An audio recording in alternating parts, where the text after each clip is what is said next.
Hi, welcome back. Good to see you. This is an original story from Hidden Revenge Family, and it took a turn you truly didn't see coming. Let's get into it. The rain started before sunrise. By the time I reached Arlington National Cemetery, it had settled into a steady, cold sheet that soaked through wool and pride alike. The sky was low and gray, the kind of morning that made everything quieter than usual. Even the gravel under my boots sounded respectful. Grandpa Thomas always said he didn't want a big scene when he died. He also said he didn't trust politicians and never liked overcooked steak. He got 2 out of 3. There were black SUVs lined up along the curb, men in tailored coats, women in dark designer dresses that probably cost more than my first car. I recognized some of them from old fundraisers, defense contractors, local officials, business partners, who suddenly remembered they loved Grandpa the moment his obituary mentioned decorated veteran. The honor guard was already in position near the casket. Crisp uniforms, white gloves, faces set in disciplined calm. The American flag draped tight across polished wood, not a wrinkle out of place. I walked toward the entrance gate in a plain black coat I'd owned for years. No makeup, hair pulled back, no jewelry except the silver ring on my right hand. It looked cheap if you didn't know what it was. That was the point. 5 years. 5 years since anyone in my family had seen me in public. 5 years since I disappeared. That's what Becca liked to call it, disappeared. Like I'd run off with a drummer or joined a cult. The gate clicked open as guests filtered through. I stepped forward. Stop. Her voice cut through the rain. Becca stood just inside the gate under a large black umbrella held by someone else. Of course. She wore a tailored black coat with a high collar, sharp heels sinking slightly into the wet ground, but not enough to ruin the look. Diamond studs in her ears, hair perfectly set despite the weather. She looked like she was attending a networking event, not burying our grandfather. 2 private security guards stood behind her. Big guys, earpieces. The kind that scan the crowd like they expect snipers at a funeral. She stared at me like she was trying to place a face from an old yearbook. Then her mouth curved. Well, she said loud enough for half the guests to hear. Look who finally decided to show up. Conversations around us thinned. Heads turned. I stopped 3 feet from her. I'm here for Grandpa, I said. She let out a short laugh. Sharp, practiced. You don't get to say his name. A few of the guests shifted uncomfortably. Others leaned in. I sent flowers, I added. I called when what she cut in. When you were done hiding, the word hung there. Hiding. I wasn't hiding. Her eyes flashed. She raised her voice. You vanished for 5 years. No explanation. No visits. No holidays. And now you think you can just walk in here and sit in the family row. There it was, the performance. I could feel the rain sliding down my collar, soaking through the fabric at my shoulders. Cold, steady, real. I was working, I said. She barked out another laugh. Working, that's cute. She turned slightly, projecting now. For those of you who don't know, this is my sister, the one who walked away from everything, from her duty, from her family. A few murmurs rippled through the crowd. Becca, I said quietly. But she wasn't interested in quiet. She disgraced this family, she continued. Grandpa spent his life serving this country, and she couldn't even finish her own commitment. The word she wanted was deserter. She'd used it before. I watched her decide whether to go all the way. She did. She's a deserter, Becca said clearly. She ran, and she left us to clean up the mess. The rain got heavier, or maybe I just noticed it more. I didn't react, didn't blink, didn't defend myself. One of the older men near the front frowned. A woman whispered something into her husband's ear. A camera phone appeared briefly before someone lowered it again. I have every right to be here, I said. You lost that right, she snapped. Family seats are reserved for those who actually showed up. She glanced toward the front row, already filled with executives and people who hadn't visited Grandpa once during his chemo treatments. I had. I was the one who adjusted his oxygen mask at 3 a.m., the one who learned the rhythm of his breathing when the pain meds kicked in, the one who sat in silence when he couldn't speak but didn't want to be alone. Becca had sent gift baskets.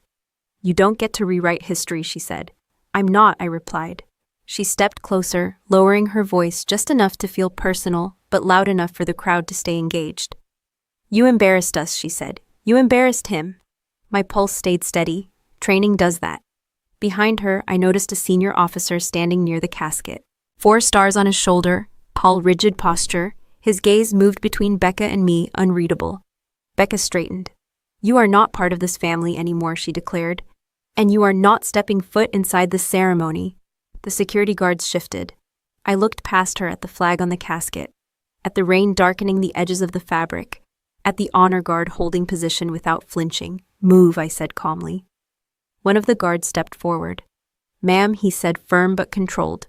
We're going to need you to leave the premises. Becca folded her arms. Escort her out, she said. There it was, the final line. The guard reached for my arm. Cold fingers brushed my coat sleeve. I didn't pull away. I didn't argue. I just looked at Becca, really looked at her. At the perfect mascara, the tight jaw, the hunger in her eyes that had nothing to do with grief. You're making a mistake, I said. She smiled, slow, victorious. No, she replied. I'm correcting one. The guard applied pressure, guiding me back toward the gate. My boots slid slightly on the wet stone. The iron gate swung open behind me with a metallic groan, and then it slammed shut. The sound echoed sharper than the thunder. For a second, no one moved. Rain soaked through my sleeves. My hair clung to my neck. Water ran down my face, but it wasn't tears. I didn't cry. I didn't shout. I didn't beg. I held Becca's gaze through the bars of the gate. Then I lifted my right hand and adjusted the silver ring on my finger. It was old, scratched, unremarkable to anyone who didn't know what it signified, but the 4-star general behind the casket saw it. His eyes widened, not in confusion, in recognition. He took one slow step forward, still inside the ceremony grounds, staring directly at my hand. Becca didn't notice. She was too busy turning back to her audience, smoothing her coat, reclaiming her spotlight. I stayed where I was in the rain, watching, waiting. Before anything else happens, I want to ask you something. Have you ever stood in a room or outside a gate, knowing the truth about yourself, while everyone else believed the version someone louder decided to tell? Tell me in the comments. I sat in my car and let the heater cough out weak, uneven air. The windshield fogged up almost immediately. I wiped a clear patch with my sleeve and watched the ceremony continue through a blur of rain and marble headstones. The engine rattled the way it always did when idling too long. The car was 12 years old. Paint chipped. Driver's seat cracked down the middle. It wasn't impressive. It also wasn't financed by anyone's ego. Inside the gate, umbrellas tilted in perfect rows. I rested my forehead against the steering wheel for a second. The metal was cold, steady, solid. 5 years ago, I moved back into Grandpa's farmhouse when the doctor said the cancer had spread to his lungs. Stage 4. They used careful language, manageable, comfort-focused. I'd heard those phrases before. Becca sent a text. Let me know if it gets serious. It was already serious. I remember the first night I stayed over. Grandpa couldn't sleep flat because the fluid in his chest made him cough, so I propped him up with pillows and sat in a wooden chair beside the bed. Every 30 minutes I checked his oxygen line. Every hour I measured his pulse. I kept a notebook on the dresser and logged his meds like I was back in a field unit. He hated hospitals, said they smelled like bleach and regret, so we kept him home. I learned how to change dressings without flinching, how to cook bland meals he could actually swallow, how to recognize the difference between pain and fear just by the way he gripped the sheets. Becca visited once. She stayed 23 minutes, brought a fruit basket, took photos at the edge of the room, told him she was so busy but thinking of him every day. He squeezed her hand. He always tried to see the best in people. After she left, he looked at me and said, "You don't have to choose this life, Sarah." I told him I already had. Inside the cemetery chapel, a microphone crackled to life. Even through the closed windows of my car, I could faintly hear Becca's voice carried by the speakers they'd set up outside. I want to honor my grandfather, she began. Tone smooth and measured. A man of legacy. Legacy, she talked about his service record like she'd memorized it off a plaque. Mentioned his medals, his discipline, his sacrifice. She didn't mention the nights he couldn't breathe, or the way his hands shook when the morphine wore off, or how he apologized to me for being a burden. That word stuck. Burden.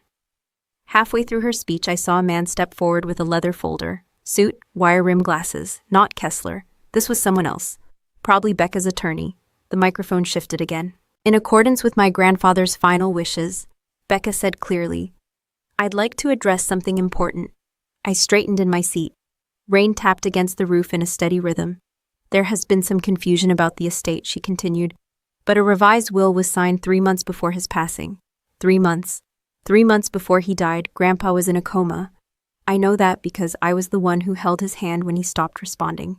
The attorney opened the folder and began reading.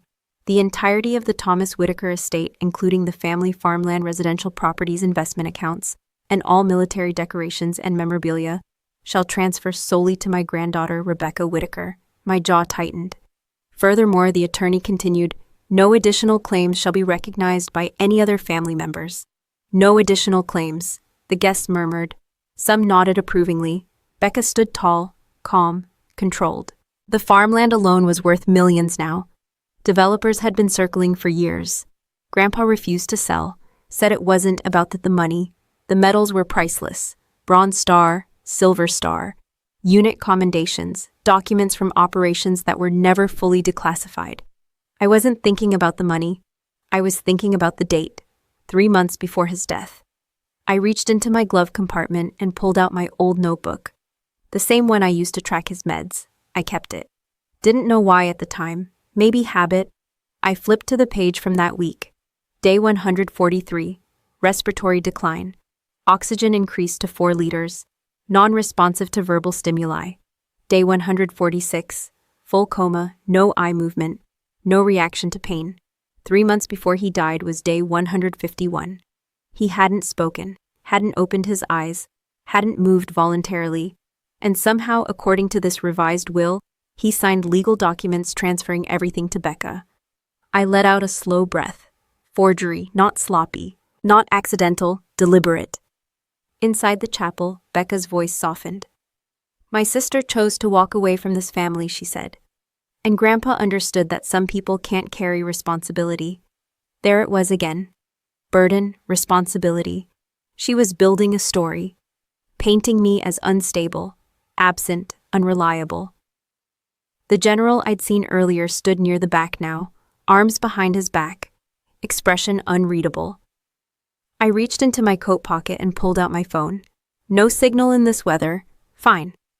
I leaned back in the seat and closed my eyes for a moment. I remembered the night before Grandpa slipped into the coma.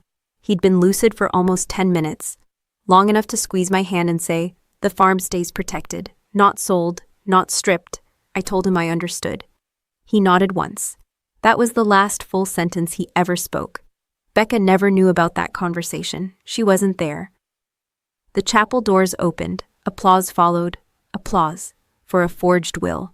For a woman who hadn't changed a single bandage. I felt anger rise. Not loud, not explosive. Controlled. Focused. I gave up a career most people would have killed for.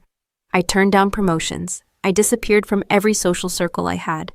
I slept in a wooden chair for months. And now I was the disgrace.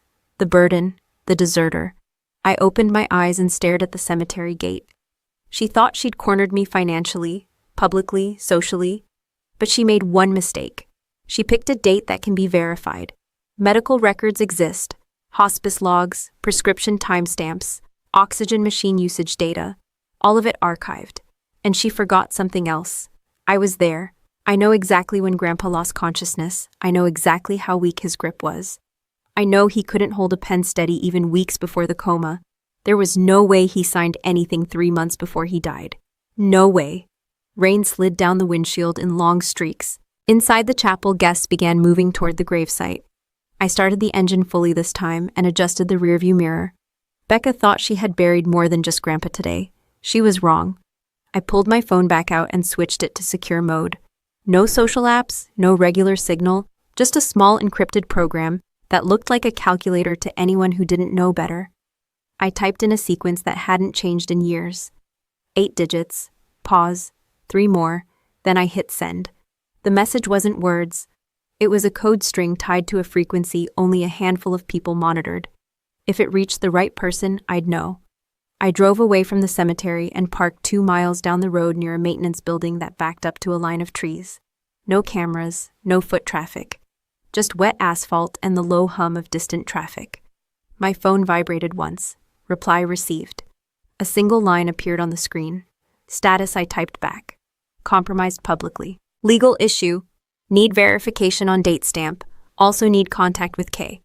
3 dots blinked for a few seconds. Then copy, stand by, Colonel. Colonel, that word would have sounded ridiculous to anyone at that funeral. To Becca, I was a dropout, a runaway, a cautionary tale. 5 years ago, my official military file stopped updating. Promotion boards showed no record. Assignment logs went blank. As far as public databases were concerned, I had stepped away from service. That was intentional. You don't put certain units on a website. You don't list certain deployments in a newsletter. You don't advertise surgeons who operate in places that technically don't exist. I wasn't a deserter. I was reassigned. Level 5 clearance. Forward Surgical Command attached to a joint task force that never used its real name. We worked in temporary structures, cargo planes, reinforced basements, once in a tunnel system carved into rock. Trauma surgery in combat isn't like the movies. There's no dramatic music, no inspirational speeches. It's blood loss calculations, it's airway control, it's deciding in under 30 seconds who gets the table and who gets morphine. I became good at that. Too good. The unit nickname started as a joke, the Ghosts, because we arrived without warning and left without documentation. My personnel file was scrubbed to protect operational integrity. That meant when Becca went looking for my service history, she found a gap. She filled it with whatever made her look better. My phone vibrated again. K is en route, 45 minutes. K. Kessler, Grandpa's attorney. I leaned back in the driver's seat and stared at the overcast sky. Grandpa knew what I did. Not details, not locations. But he knew enough. He used to ask me about the boys in that careful way he did when he wanted to show respect without prying. I never lied to him. I just didn't give him coordinates. Another message came through. General Harlan is aware. So the general had recognized the ring. Good. I looked down at my right hand. The silver band was worn smooth along the edges. No gemstone, no engraving visible from the outside. It looked like something you'd buy at a roadside shop for $20. Inside there was a small etched insignia, only visible under direct light. Each member of the unit received one after their first deployment. Not as a reward. As an identifier, a quiet way to confirm who you were when paperwork couldn't. We didn't wear patches. We didn't post photos. The ring was the only proof we existed. The Ghosts. The ones who stabilized entire platoons in blackout conditions. The ones who kept casualties alive long enough to make evacuation possible. The ones who left before the press arrived. The ring wasn't jewelry, it was clearance. 42 minutes later, a dark sedan pulled up beside my car. Kessler stepped out, umbrella in one hand, leather briefcase in the other. He was older than I remembered. More gray at the temples, same sharp eyes. He didn't smile. He got into the passenger seat without hesitation. I assume you heard, he said. I heard, I replied. He set the briefcase on his lap and clicked it open. I told your grandfather this would happen, he continued. He insisted on discretion. Did he sign anything 3 months before he died, I asked. Kessler didn't hesitate. No, I felt something inside me settle. Not relief, confirmation. He was medically incapacitated by then, Kessler said. I have documentation from the hospice physician and 2 attending nurses. He pulled out a folder and handed it to me. Inside were copies of medical evaluations dated and signed.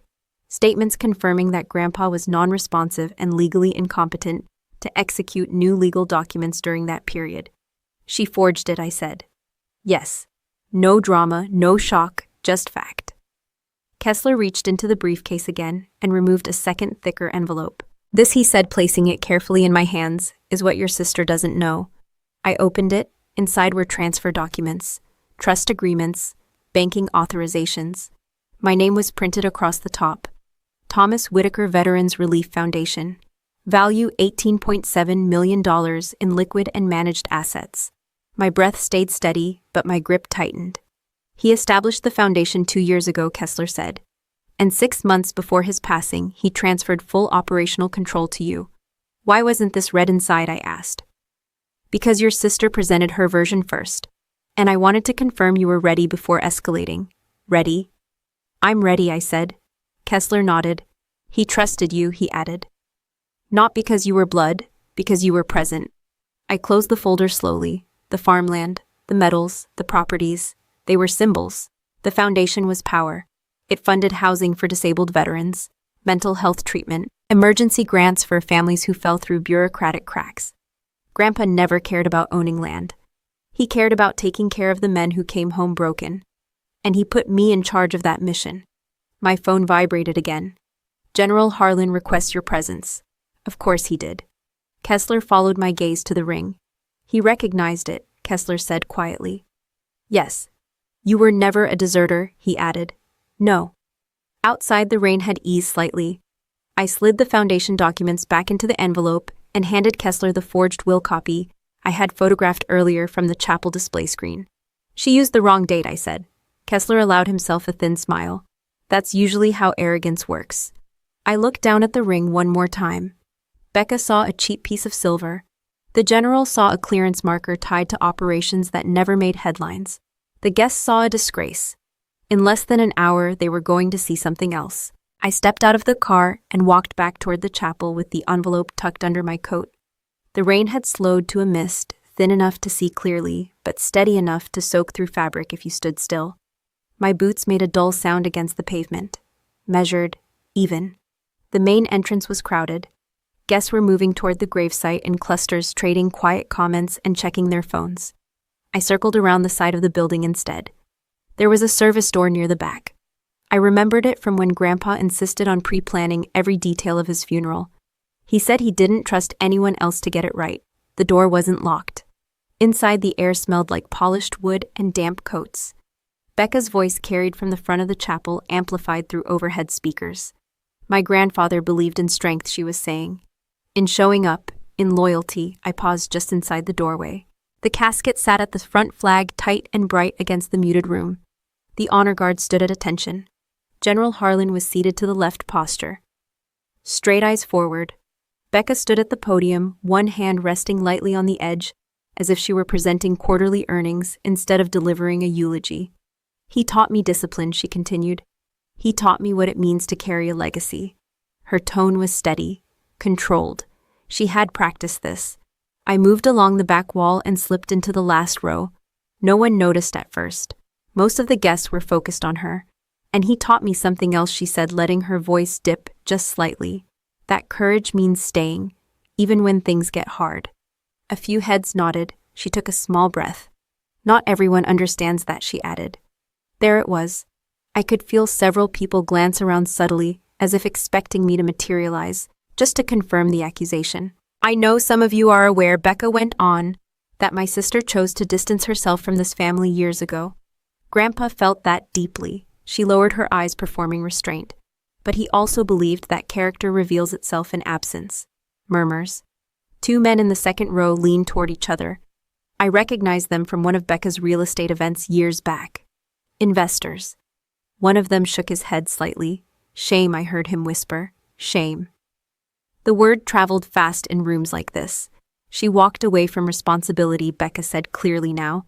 And in many ways, that was her final act of cowardice. Cowardice. My pulse didn't change. I watched her carefully, the way she held eye contact with certain guests. The way she paused just long enough for her words to land. This wasn't grief. It was branding. She shifted topics smoothly. As the sole heir to my grandfather's estate, she continued, I promise to honor his legacy by expanding our family's business footprint and preserving the Whitaker name. There were a few polite claps, wrong moment, wrong tone, but no one corrected it. She had turned a funeral into a shareholder meeting. General Harlan's jaw tightened almost imperceptibly. Becca looked around the room. Legacy is about strength, she repeated. And not everyone is built to carry it. That was my cue. I stood. The movement was small, but it drew attention. A few heads turned, then more. Becca's eyes found me almost instantly. For a split second, something flickered there. Surprise. Then irritation. I didn't rush. I didn't speak. I walked down the side aisle and sat in the very last seat, hands folded loosely in my lap. Wet coat, plain clothes, no diamonds. The room went quiet. Becca's grip tightened on the podium. I'm sorry, she said into the microphone, forcing a thin smile. It seems we have an uninvited guest. Uninvited. A few guests twisted in their seats to get a better look at me. I met their eyes one by one. Calm, neutral. This ceremony is for family and close associates, Becca continued. Security. The two guards from the gate appeared almost immediately near the side entrance. Becca didn't lower her voice this time. "Please remove her," she said. "We're trying to maintain a respectful atmosphere." Respectful. One of the guards approached down the aisle. His shoes tapped against the wooden floor in slow, deliberate steps. "You need to leave," he said quietly when he reached me. "I'm seated," I replied. "You're not authorized to be here." Authorized. I glanced toward the front of the room. General Harlan was no longer looking at the casket. He was looking at me, specifically at my right hand resting against my knee. The guard reached for my arm again. His fingers pressed into the fabric of my coat. Before he could apply force, Becca spoke louder. "She has no place here," she declared. "She abandoned her duty to this family. The least she can do now is stay away." Abandoned. I stood slowly, not in resistance, not in surrender, just steady. "You're disrupting a sacred moment," she added.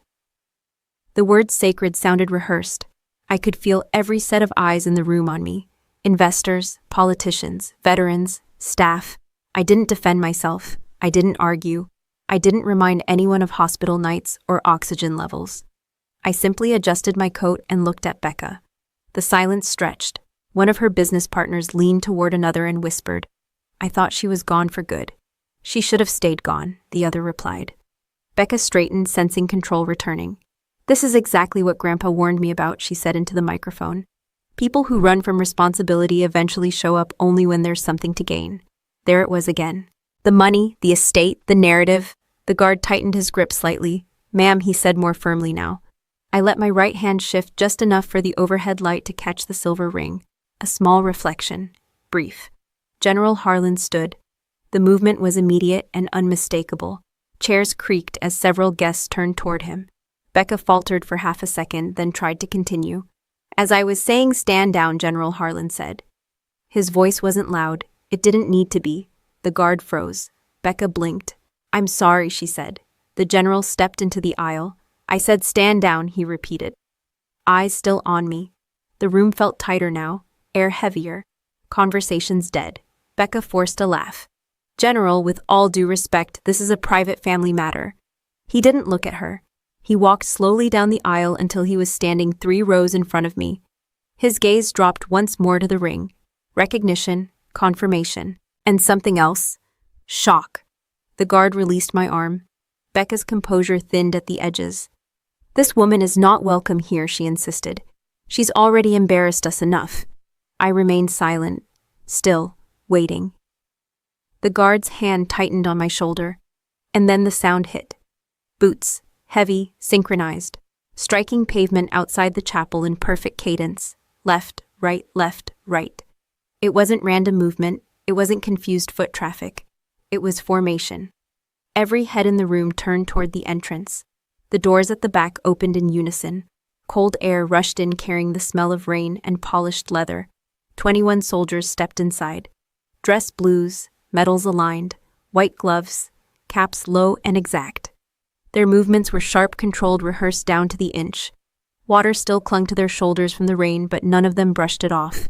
The sound of their boots on the chapel floor was deliberate, even. Echoing against the wooden walls, the guard's hand dropped from my shoulder without being told. Becca froze at the podium. "What is this?" she demanded, her voice thinner now. No one answered her. The soldiers split cleanly into 2 lines down the center aisle, forming a corridor from the entrance to the front of the room. Their posture didn't shift. Their eyes stayed forward. At the doorway, another figure stepped in.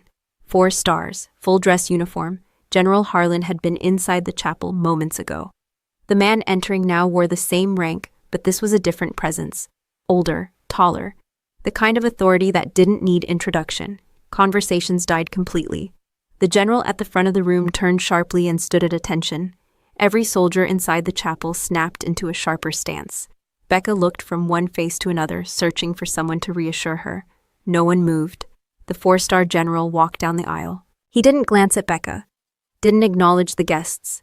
Didn't even look at the casket. He walked straight toward me. Each step was measured. Exact. The sound of his shoes striking the floor carried through the silence. When he reached me, he stopped. He looked down at my right hand. The ring caught the light again. Recognition locked in. The room held its breath. Then he stepped back 1 pace, came to full attention, and rendered a salute. Not casual, not polite. Formal, precise. The highest military courtesy given from one officer to another. Every soldier lining the aisle followed. 21 salutes snapped up in perfect unison. The sound of fabric and gloves moving was sharp and final. Becca stared. "What is happening?" she said, her voice cracking slightly. No one answered her. I stood slowly. I returned the salute. Clean, exact, equal. The general lowered his hand first. The soldiers followed. He spoke clearly, projecting just enough to reach every corner of the chapel. "Colonel Whitaker," he said. A ripple moved through the room. "Colonel, not deserter, not runaway, Colonel," Becca shook her head. "That's not possible." The general continued as if she hadn't spoken. "We apologize for the delay," he said. "Operational clearance required confirmation." The words were controlled, technical, undeniable. Becca stepped down from the podium, heels clicking too fast against the wood. "There must be some mistake," she said, forcing a brittle laugh. "My sister left the service years ago." The general's gaze shifted to her for the first time. "There is no mistake," he replied. The temperature in the room seemed to drop. One of the investors in the second row whispered, "Colonel," another muttered, "I thought she quit." I could feel the weight of every eye on me now.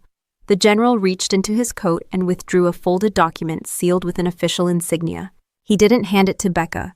He handed it to me. "Your active commission remains classified," he said quietly, but audibly enough. "However, your authority is recognized." "Authority," Becca's posture faltered. "This is absurd," she snapped. "She hasn't been on any public record. We checked." "Yes," the general replied evenly. "That was intentional." A few of the guests shifted uncomfortably. The narrative they had accepted minutes ago was collapsing. The general stepped aside slightly, clearing the line of sight between me and the soldiers. "All units present are here to honor Sergeant Major Thomas Whitaker," he said, "and to acknowledge the officer he trusted most." Trusted. The word landed harder than anything else that morning. Becca's face drained of color. "You're disrupting a funeral," she tried again. "No," the general said. "We're restoring it." He turned back to me. His voice dropped a fraction. "Colonel, we are prepared to proceed with full military honors." I nodded once. The soldiers pivoted in place, boots striking in perfect sync. Outside, another sound began. Rifles being positioned. Becca looked toward the windows, panic creeping into her expression. "This is my family's ceremony," she insisted, though the confidence was gone. "I am the sole heir." Several guests avoided her eyes now. The general didn't argue. He simply gave a small signal with his hand. The chapel doors opened wider. Outside, the honor detail formed up across the wet grass. 21 rifles lifted. The first volley fired. The sound cracked through the air, sharp and echoing, rolling over the cemetery in a clean wave. Some guests flinched. Others straightened instinctively. The second volley followed, then the third. 21 shots. Measured, respectful, final. Inside the chapel, silence pressed against the walls. No one whispered now. No one checked their phones. The narrative had shifted. Becca stood near the podium, hands clenched at her sides. "This doesn't change anything," she said, but it sounded like she was convincing herself. The general stepped closer to me. "Colonel," he said clearly, ensuring the entire room could hear, "we are ready to execute the final honors for the greatest soldier among us." The words settled into the air like weight.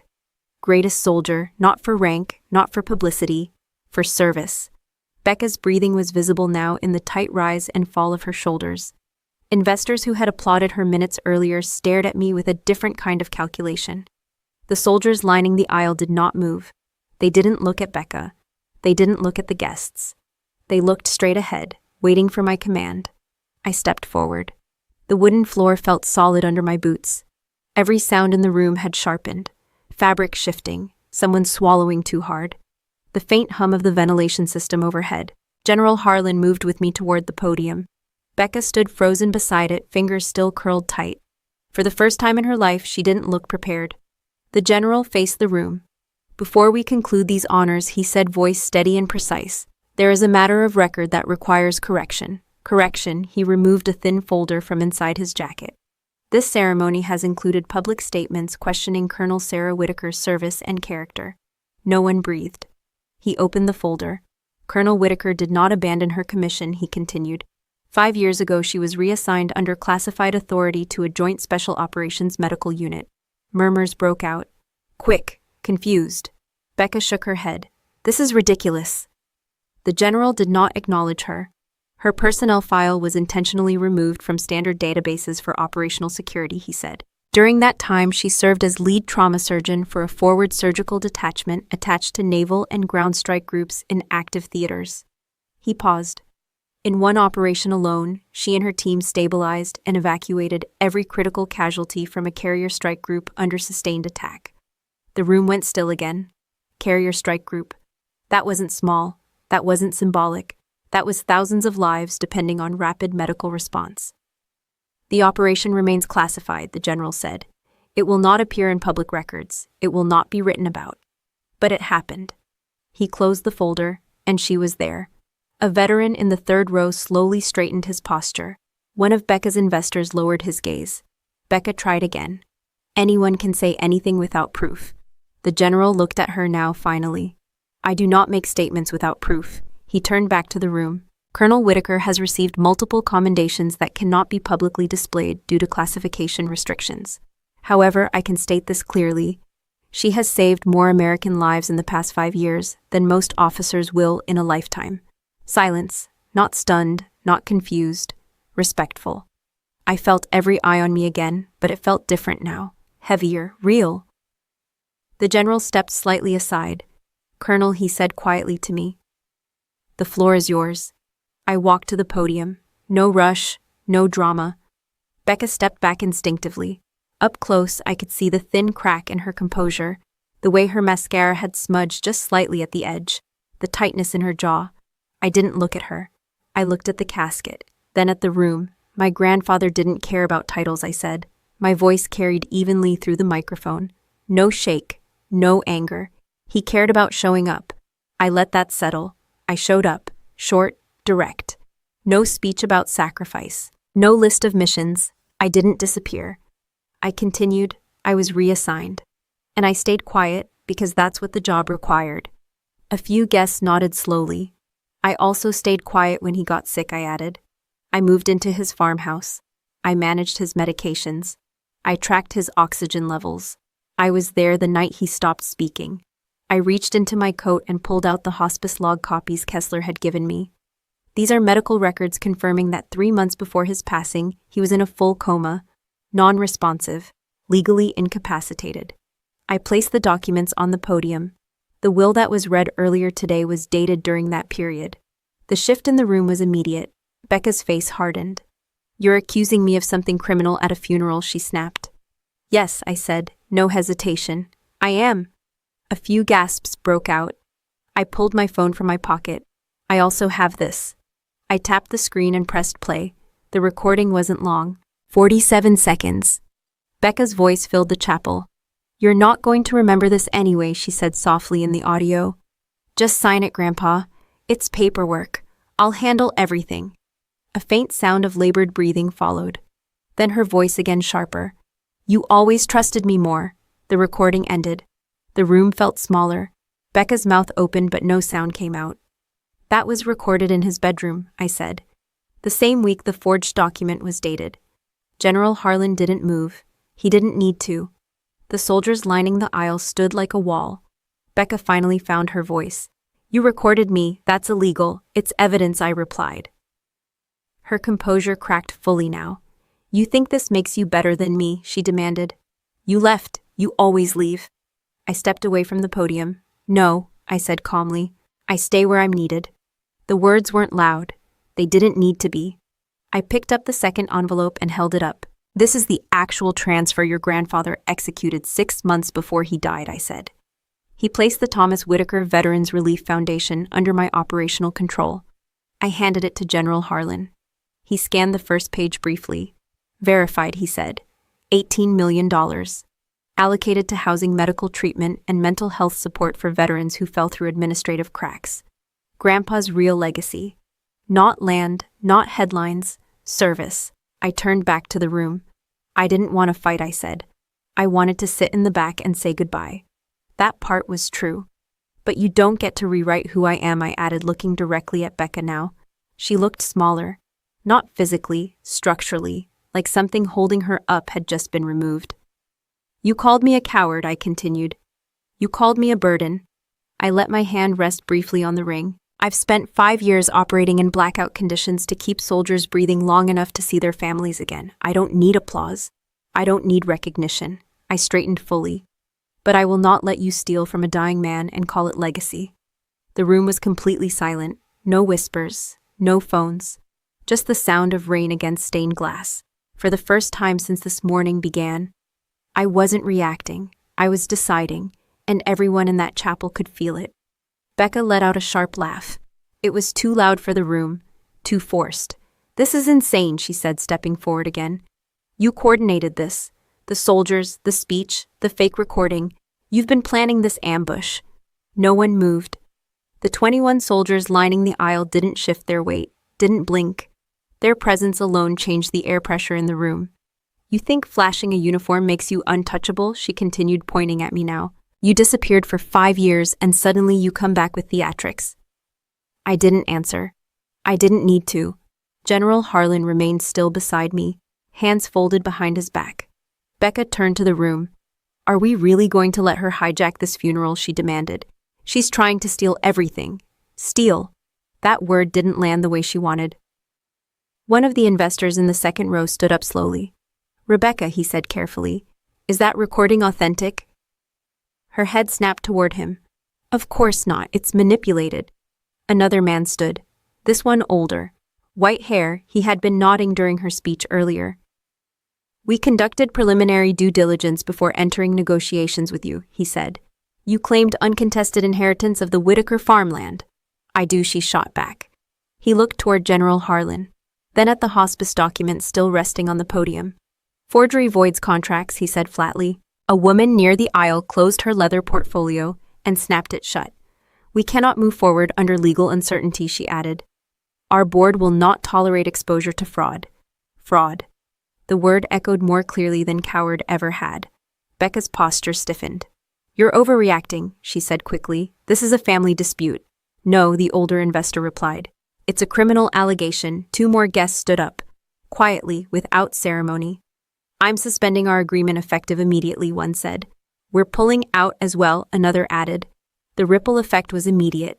Phones came out, assistants were texted, contracts mentally shredded in real time. The empire Becca had built in the last 3 years depended on perception. Strong heir, clean inheritance, military family credibility, that foundation just cracked. She looked at me like she could still win this by volume. "You think they care about you?" she hissed. "They care about money." "I know," I said. That was the problem for her. General Harlan stepped forward slightly. At this time, he said calmly, "Military investigators have also completed a preliminary audit." Becca blinked. "What audit?" The chapel doors opened again. This time, it wasn't ceremonial. 2 military police officers entered in formal dress uniform. Behind them, a civilian investigator in a dark suit. No rush, no raised voices. One of the MPs held a folder. "Rebecca Whitaker," he said. Her chin lifted. "Yes." He opened the folder. "You are being formally notified of an active investigation into financial misconduct involving the unauthorized diversion of funds from veteran support initiatives tied to the Whitaker estate." Her face strained. "That's absurd," she said. "I never had access to—" The investigator interrupted. "Wire transfers totaling $3.2 million were routed through Shell development accounts under your authorization," he said evenly. "Those accounts were presented publicly as transitional housing projects for disabled veterans." The silence in the room sharpened. Housing projects. She had used the language of service and siphoned the money. "That's business restructuring," she snapped. "You don't understand corporate flow." "We understand misappropriation," the investigator replied. One of the MPs stepped closer. "You are also under review for forgery and elder exploitation." Becca's composure shattered fully now. "This is her doing," she said, pointing at me again. "She's jealous. She's been jealous her entire life." The soldiers didn't react. General Harlan didn't blink. I stepped forward 1 pace. "This isn't jealousy," I said quietly. "It's math." She stared at me. "You always thought I was naive," I continued, "that I didn't understand business." Her breathing was uneven now. "You don't," she snapped. I reached into my coat one last time. "I understand ownership," I said. I removed a thin black card and handed it to the civilian investigator. He scanned it, his eyebrows lifted slightly. He looked at me again, then back at the card. Is this accurate? He asked. Yes. He turned toward Becca. For your awareness, he said carefully. The development firm you've been negotiating with for the Whitaker farmland acquisition is majority owned by a holding company, under Colonel Whitaker's control. The words settled slowly. Becca blinked. What I met her eyes. You've been pitching to me for 6 months, I said. Silence. You never knew because the ownership structure isn't public-facing, I continued. We evaluate land use proposals carefully, especially when they involve veteran housing. Her mouth opened, closed. She started. Yes, I said. The firm she had been trying to impress. The investors she paraded around. The expansion plans she built her public image on. I owned controlling interest. Through the foundation. Through Grandpa's trust. Through legal transfers she never bothered to investigate because she assumed I had nothing. One of the investors let out a low whistle. So she was negotiating against herself, he muttered. The MPs stepped closer to Becca. Rebecca Whitaker once said firmly, You are required to accompany us. She backed up a step. You can't arrest me at my grandfather's funeral. We are not arresting you at this moment, the investigator replied. We are formally detaining you pending charges. Detaining, not dramatic, not theatrical, final. Becca looked around the room, searching for support. No one moved to help her. Not the investors, not the guests, not even the security guards she hired. The soldiers still lined the aisle, silent, solid. She looked at me one last time. This isn't over, she said, but it sounded smaller now. It is, I replied. The MPS guided her toward the doors. Her heels clicked unevenly against the floor. The doors opened. Cold air rushed in again. And then she was gone. The chapel stayed quiet. No applause, no gasps. Just the sound of rain outside and 21 soldiers standing in perfect formation. Her empire hadn't exploded. It had folded in on itself, quietly, precisely, the way real collapses happen. I stepped outside after the final salute faded. The cemetery felt different now, quieter, heavier in a way that had nothing to do with the rain. Most of the guests had already left. Black SUVs pulled away one by one, tires hissing on wet pavement. The honor guard was folding the flag with precise movements, crisp corners, tight lines, no wasted motion. 21 soldiers stood at a respectful distance. Near the far edge of the walkway, under a tall oak tree, Becca stood between 2 military police officers. Her wrists were cuffed in front of her, not violently, not dramatically, just secure. Her hair was no longer perfect. Strands clung to her cheeks from the mist. Her makeup had streaked slightly. She looked smaller without a podium and an audience. I walked toward her. The MPs glanced at me. 2 minutes, I said. They exchanged a look, then stepped back a few feet. Close enough to intervene, far enough to let us speak. Becca didn't meet my eyes at first. She stared at the ground. Then her shoulders began to shake. I can't believe you did this, she said, voice breaking. I stood in front of her, hands at my sides. I didn't forge a will, I replied. She looked up sharply. You humiliated me. You humiliated yourself. Her jaw tightened, then loosened again. You always had to be the hero, she snapped. Even as a kid. I didn't respond. Rain tapped softly against the leaves above us. I worked for everything, she continued, words spilling out now. Every contact. Every investor. Every deal. Do you know how hard it is to be taken seriously in that world? Yes, I said. She hesitated. I had to prove I was strong, she said. I had to show them I could handle the estate, the land, the foundation. You didn't need to steal to prove that. Her eyes flashed. You don't understand pressure, she said. You disappear into classified missions and come back with medals no one can even see. I had to build something real. I let that sit for a moment. Real doesn't mean honest, I said. Her breathing quickened again. It started small, she admitted.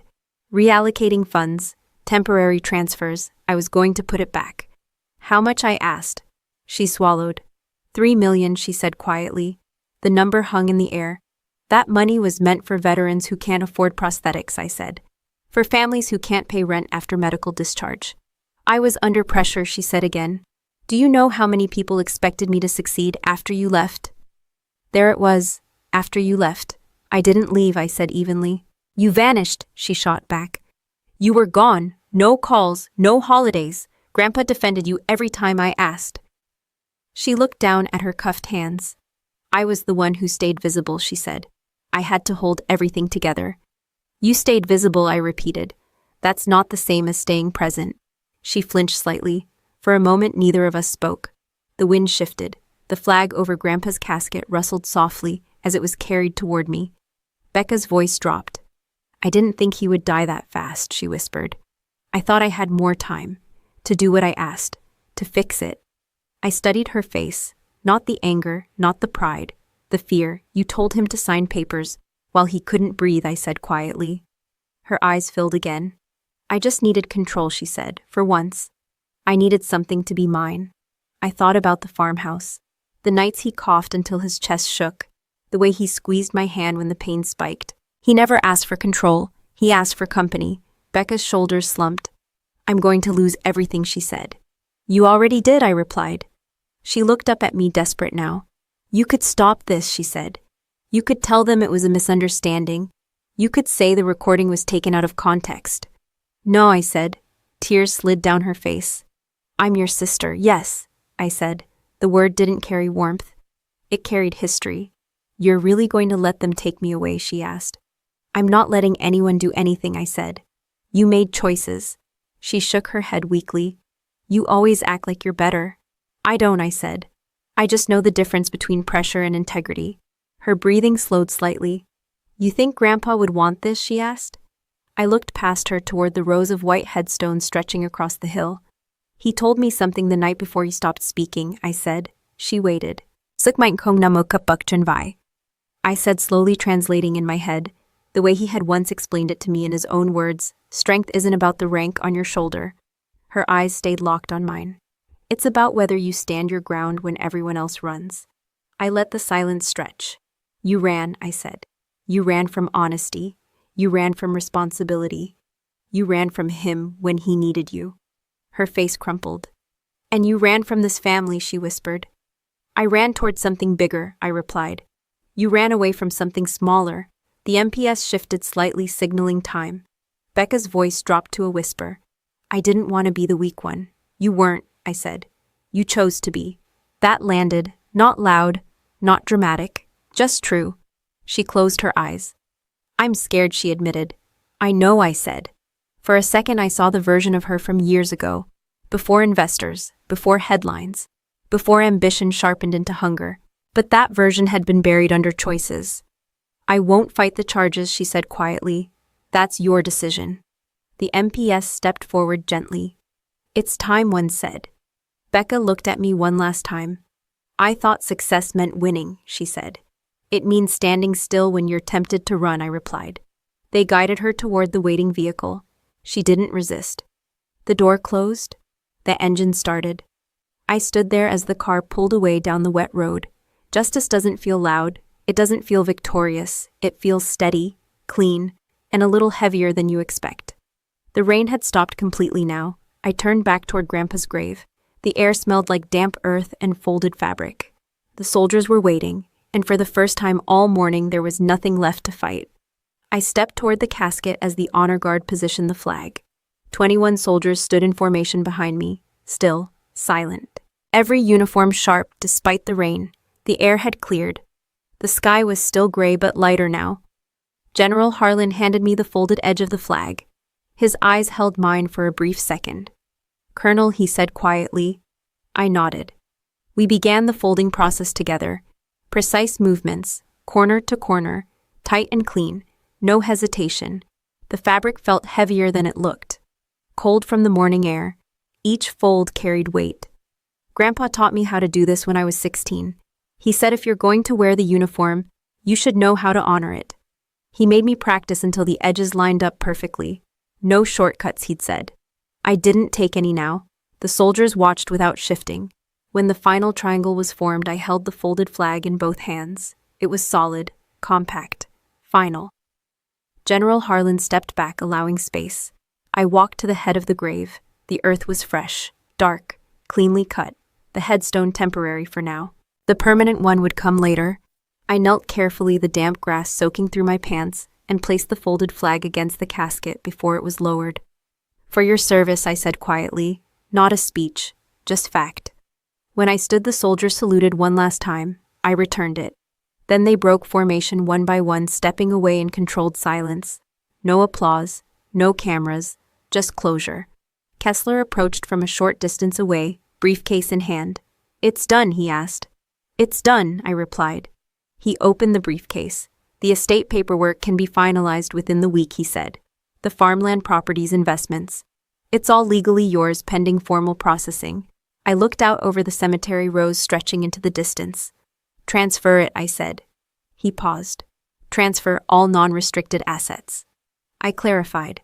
"Liquidate the development holdings. Preserve the land under conservation status. Redirect proceeds to the foundation." He studied me for a moment. "That's a significant amount of money," he said. "I know, you don't want to retain anything personally." I looked down at my right hand. The silver ring caught the light again. "I already have what matters," I said. Kessler nodded slowly. "I'll initiate the transfer," he replied. "Set up independent oversight," I added. "Third-party audits every quarter, full transparency." He gave a small approving nod. "Your grandfather would respect that, I know." When he walked away, I stayed standing by the grave. The farmland would never become luxury housing. The investment accounts would never pad anyone's ego. The foundation would expand. Real housing, real treatment programs, real impact. Not press releases, not galas, results. The wind picked up slightly, moving through the rows of headstones. I thought about Becca sitting in the back of a vehicle with metal around her wrists. I didn't feel triumph. I felt clarity. Family isn't automatic. It's not guaranteed by last names or shared DNA. It's proven under pressure. I crouched again and pressed my palm lightly against the damp soil. "Jiadin kumfailanguika tenchunjaito," I said quietly, hearing Grandpa's voice in my head. Family isn't the people whose names are written on documents. It's the ones who stand next to you when the dark hits. The soldiers had stood. Grandpa had stood. I had stood. Becca had run. I stood up straight and brushed the dirt from my hands. "Don't ever confuse a soldier's silence with weakness," I said under my breath. Silence isn't absence. It's discipline. It's restraint. It's control when everyone else loses theirs. I turned and walked toward the path leading out of the cemetery. No reporters waited. No one stopped me. The morning felt ordinary again. My phone buzzed once. A message from the foundation's interim board. Funds secured. Ready for expansion planning. Good. There was work to do. Real work. Not image management. Not damage control. Service. I glanced once more at the ring on my finger. The ghosts didn't look for recognition. They didn't need headlines. They did the job and moved on. That's what I would do now. I reached the gate. The same iron bars that had slammed shut earlier stood open. No one blocked my path. No one questioned my presence. I stepped through without slowing down. Before I end this, I want to ask you something. If you had to choose between keeping money that wasn't earned and protecting your integrity when no one is watching, what would you choose? If you believe honesty matters more than inheritance, more than status, more than appearance, then subscribe and share your story. Let's honor the quiet people who stand their ground when it would be easier to run. The real test wasn't the funeral. It wasn't the soldiers. It wasn't the arrest. It wasn't the public humiliation. The real test happened later. It happened in a quiet office with clean paperwork and numbers that could have changed my life overnight. No cameras, no witnesses, no applause. Just a decision. Integrity sounds noble when you say it out loud. It sounds powerful in speeches. It sounds heroic in movies. In real life, integrity is expensive. It costs you first. When I transferred the estate assets into the foundation, no one forced me. Legally, I could have kept a large portion. The farmland alone would have set me up for life. The development rights were worth millions. No one would have blamed me for taking my share. After everything that happened, I could have justified it. I didn't. Not because I'm morally superior. Because I've seen what happens when people choose convenience over character. It starts small. One shortcut. One temporary adjustment. One signature when no one's paying attention. That's how Becca justified it. It was just restructuring, just leverage, just pressure. Integrity doesn't collapse in one dramatic moment. It erodes, slowly, under pressure. And pressure is real. If you've ever worked in corporate America, you know what I mean. Targets, deadlines, expectations. A boss who says just make it work. A client who hints that bending the numbers would help everyone. You tell yourself it's temporary. You tell yourself everyone does it. You tell yourself you'll fix it later. That's the fork in the road. Integrity rarely feels rewarding in the moment. It feels inconvenient. It feels isolating. It sometimes makes you look difficult. When I refused to validate the forged will quietly and handle it as a family matter, I knew it would explode publicly. I knew people would talk. I knew it would get messy.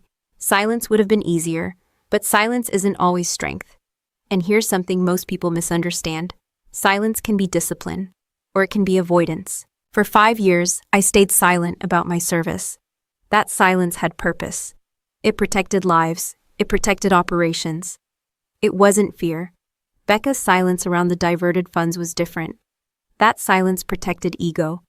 You have to know which one you're practicing. If you're quiet because you're calculating impact, that's strength. If you're quiet because you're afraid of consequences, that's avoidance. There's a difference. Another thing I learned: integrity won't always make you liked. In fact, it often does the opposite. When you refuse to participate in something unethical, you become inconvenient to people who benefit from it. You'll hear phrases like, "Don't be dramatic. It's not a big deal. You're overthinking this." That's pressure talking. Integrity isn't about being the loudest person in the room. It's about being the most stable when the room shifts. At that funeral, I didn't win because I raised my voice. I won because I didn't. Control under pressure is power. If you lose your temper, you lose leverage. If you shout, you give your opponent something to point at. Calm is unsettling to people who rely on chaos. That's true in business. It's true in family. It's true in negotiations. When Becca accused me of staging everything, I didn't argue point by point. I presented facts, dates, documents, audio. Facts don't need volume. If someone is attacking your character, don't match their emotion. Match them with evidence. And if you don't have evidence yet, build it. Here's practical advice. In your career, document everything. Save emails. Keep records. Don't rely on memory in high-stakes environments. In your finances, understand what you sign. If something feels rushed, it probably is. In your relationships, pay attention to patterns, not apologies. Pressure reveals character. It doesn't create it. When money entered the picture, Becca didn't transform into someone corrupt. She amplified what was already there. Money is a magnifier, so is power. If you ever find yourself stepping into more authority, whether that's running a business, inheriting assets, or leading a team, ask yourself one question. What part of me will this magnify? If the answer makes you uncomfortable, fix it before you grow. Another lesson. Don't confuse short-term advantage with long-term security. Becca gained $3 million temporarily. She lost her credibility permanently. Credibility is hard to earn and easy to destroy. Once people question your integrity, every future move is filtered through doubt, and rebuilding trust takes longer than building wealth. If I had quietly split the estate and walked away, I would have protected peace in the short term. But I would have compromised the foundation's mission, and I would have compromised myself. There's a phrase Grandpa used to repeat. Your name walks into rooms before you do. That's real. Your reputation arrives first. The question is, what does it say? Does it say reliable? Does it say honest? Or does it say convenient when pressured? The hardest decisions you'll ever make won't be public. They'll happen alone, at your desk, in your car, late at night. That's where integrity lives, not in speeches, in choices. And here's something else no one tells you. Integrity feels lonely sometimes. You might lose people. You might lose opportunities. You might lose invitations. But you gain something that doesn't fluctuate with markets or opinions. Stability. I can walk into any room now, corporate, military, private, and know exactly where I stand. No backtracking. No hidden liabilities. No quiet fear that something will surface later. That kind of peace is worth more than any inheritance. So let me leave you with this. The next time you're under pressure, real pressure, pause. Ask yourself, if no one ever found out about this decision, would I still be proud of it? If the answer is no, don't do it. Because eventually pressure ends, consequences don't. Integrity isn't dramatic, it's disciplined, it's consistent, and it's built when no one is watching. I didn't feel victory when the car took Becca away. I felt a line being drawn. There's something people don't like to admit. We're taught from childhood that family is automatic, permanent, untouchable. You forgive because you share blood. You tolerate because you share history. But blood doesn't guarantee loyalty. It guarantees biology. Those are not the same thing. Standing in that cemetery, watching my sisters disappear down the road in the back of a patrol vehicle, I realized something I should have understood years ago. Family is behavior, not last names, not DNA, behavior. Grandpa was family because he showed up, not because we shared a name. He showed up when I struggled. He showed up when I made hard choices. He showed up when he was dying and still tried to protect people around him from feeling like a burden. The soldiers who stood behind me that morning, they were family in that moment. Not because of blood, because of shared values, shared responsibility, shared commitment. Becca and I share blood, but when pressure hit, she protected image over integrity. She chose control over honesty. She chose reputation over relationship. And that's where the line forms. Here's something I've learned the hard way. You can love someone and still refuse to enable them. That's not cruelty, that's clarity. A lot of people stay stuck in destructive family dynamics because they confuse boundaries with betrayal. They think saying no means they're heartless. It doesn't. It means you understand consequences. When Becca asked me to fix it for her, I could have stepped